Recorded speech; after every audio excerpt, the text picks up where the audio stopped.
خاصة وأن المغرب انسحب من الاتحاد الإفريقي. نعم، بسبب الصحراء الغربية.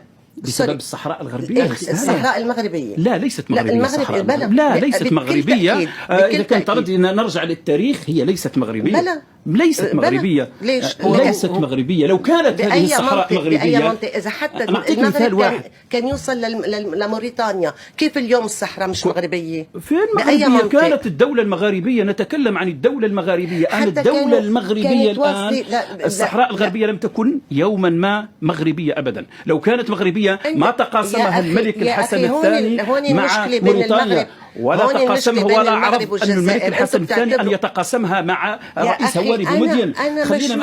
أنا مش معك بهالموضوع. أنا بعتبر الصحراء مغربية. حضرتك أنت تتابعين من أنت بعيد. أي معطيات؟ أنا عم بتكل على، وصلت حتى المنطقة الداخل الصحراوية، مشيت هناك وعملت. نعم، صحراوية. وأنا نحيد عن الموضوع اللي بيمنعوهم يطلعوا من الداخل. أنا مشيت إليها، وأعددت تحقيق صحفي هناك، ولم أجد صحراوي واحد يقول على أنني أنني مغربي. لم أجد صحراوي واحد يقول أنني مغربي. نحيد عن الموضوع. بيسترجوا يحكوا.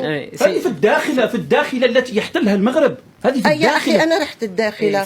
يحتل المغرب؟ لا، ما بيحتلها. أنا رحت الداخلة.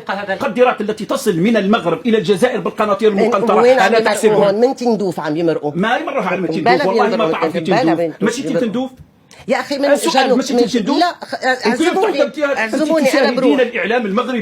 تشاهدين الإعلام المغربي. بس المغربي. تشاهدين الإعلام المغربي. حضرتك أكيد إنه بس المغربي غير إعلام ما بيعرف شو عم بيصير بتندوف. ما يصير شيء في تندوف. ما يصير أبدا. ما يصير شيء. العالم ما يقوله المغرب هي نوع من المزايدات فقط. أنا أقول لك، أنا أقولها لك. أنا أجاوبك على سؤالك. المغرب الآن يستغل في غياب الجزائر الدبلوماسي من أجل أن يقدم نفسه لفرنسا وللدول الغربية كأنه قادر على تحقيق الأمن في كثير من الدول، من أجل أن يتحقق له الدعم في القضية الصحراوية. مين دعم قائد أنصار الدين؟